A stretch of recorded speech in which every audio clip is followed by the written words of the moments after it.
వేట్లపాలెం ఘటనపై రాజకీయ విమర్శలు మరింత వేడెక్కుతున్నాయి.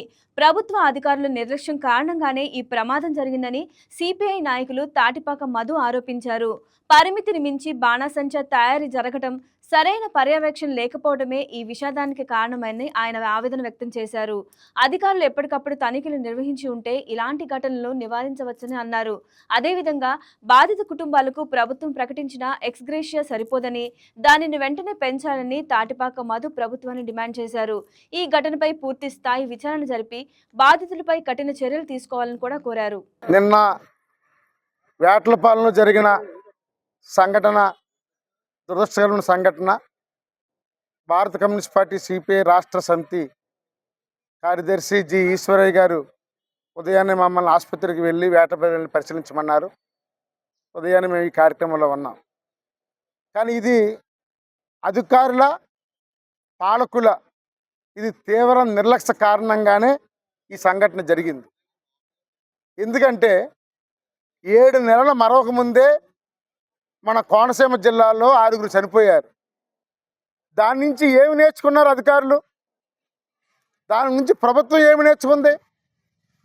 6 చనిపోతే దాని మీద సీరియస్గా కమిటీ వేసి భద్రత ప్రమాణాలు పెట్టి రూల్స్ పెట్టి చేశారు. ఇప్పుడు 20 మంది పైన చనిపోయారు. ఇప్పుడు ఈ మరణాలకు ఎవరు బాధ్యత వహిస్తారు? 20 లక్షల రూపాయలు ఇచ్చో ఏదో ఇచ్చి సాయం చేస్తే వాళ్ళ జీవితం తీసుకురాగలరా?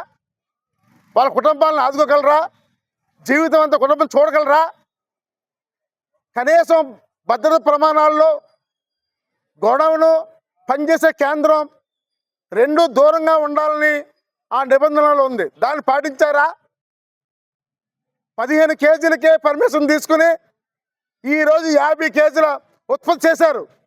దీనికి ఎవరు బాధ్యతలు? అసలు ఆ ప్లాంట్కి అంటే ఆ కేంద్రానికి ఎందుకు మాత్రమే పనిచేయాలని రూల్స్ ఉన్నాయి. మరి 40 మంది 50 మంది ఎలా పనిచేస్తున్నారు? వీరి వెనకాల ఎవరున్నారు అంటే పెద్ద ఆర్డీఓ, ఫైర్ ఆఫీసర్, కార్మిక శాఖ, స్థానిక ఎండిఓ, ఎంఆర్ఓ అందరూ కూడా కొమ్మక్కైపోయి రాజకీయ తొత్తులుగా మారిపోయి ఈరోజు ఆ అమాయకుల ప్రజల్ని ప్రాణాలు పోగొట్టారు. ఇది ఖచ్చితంగా ప్రభుత్వం చేసిన హత్యలే. ఇది అధికారులు చేసిన హత్యలే. మేము ఖచ్చితంగా చెప్పగలం. కనీసం ఒక్క కార్మికుడు పనిచేసిన మీద కనీసం ఒక ఇన్సూరెన్స్ కానీ బీమా సౌకర్యం ఏమీ చేయించలేదు. అదే బీమా సౌకర్యం చేయించుంటే కనీసం ఒక రిజిస్టర్ లేదు. 400 రూపాయలు ఇస్తున్నారు వాళ్ళకి. 400 రూపాయలు. ఒకరైతే 600, 700, ఒక లెక్క లేదు. రేపచ్చలు రాదు, ఎప్పుడు ఎవరు వస్తారో తెలియదు, ఒక రిజిస్టర్ లేదు. 6 ప్రాణాలు పోతే దాని నుంచి నేర్చుకోవాల్సింది పోయి ఈరోజు 20 ప్రాణాలు వస్తే ఎవరు బాధ్యుంటారు? అందుకే కోరుతున్నాం, ఎప్పటికైనా సీరియస్గా ఉండండి. జిల్లా కలెక్టర్ గారి పర్యవేక్షణలో ప్రతి నెలకు ఒకసారి తనిఖీ చేయండి. ఇమీడియట్గా దానికి జియో ట్యాగ్ పెట్టండి, లోపల సీసీ కెమెరాలు పెట్టండి. నిరంతరం పర్యవేక్షణ చేసి ప్రజల ప్రాణాలను కాపాడాలని కోరుతున్నాం.